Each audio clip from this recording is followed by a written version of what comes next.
Chairman Tehreek Insaf Imran Khan का शौकत खाना में तीसरे रोज़ भी इलाज जारी है। 4 रुकनी मेडिकल बोर्ड तिबी मुआयने के बाद इमरान खान को अस्पताल से डिस्चार्ज करने का फैसला करेगा। क्या सूरत हाल है, डॉक्टर्स का क्या कहना, इस हवाले से मज़ीद मालूमात हासिल करेंगे। सलमान तारिक हमारे साथ मौजूद हैं। सलमान, आपकी जानिब बढ़ते हैं। रबी, आप बताइएगा कि आप अस्पताल के बाहर मौजूद हैं। हमने पहले देखा कि लोगों की बड़ी तादाद वहाँ पर पहुँच रही है और गुलदस्ते वहाँ पर रखे जा रहे हैं।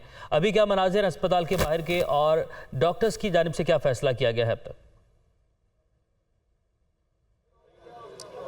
जी, इस वक्त हम शौकत खानम अस्पताल में मौजूद हैं, जहां पे आज तीसरा रोज़ है। चेयरमैन पीटीआई इमरान खान ज़ेरे इलाज हैं और इस सिलसिले में आज 4 रुकनी जो मेडिकल बोर्ड है उन्होंने आज का भी उनका तिब्बी मुआयना किया और उस मुआयने में भी वो उन्होंने इत्मीनान का ही इजहार किया और अमकान यही ज़ाहिर किया जा रहा है कि शाम या रात तक जो है इमरान खान को अस्पताल से डिस्चार्ज कर दिया जाएगा। ताहम जो 4 रुकनी मेडिकल बोर्ड है वही हतमी फ़ैसला करेगा कि जी इमरान खान को कब डिस्चार्ज करना है।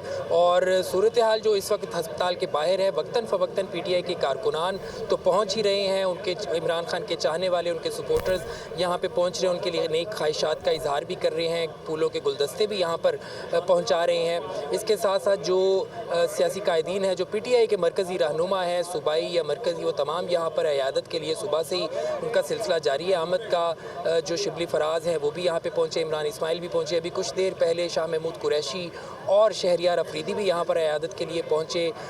जो सूबाई वज़रा हैं वो भी यहाँ पर पहुँच रहे हैं। तो अयादत का सिलसिला भी आज 3 रोज़ से जारी है। अयादत का सिलसिला जारी है। आपने अपडेट किया सलमान, आपका बहुत शुक्रिया।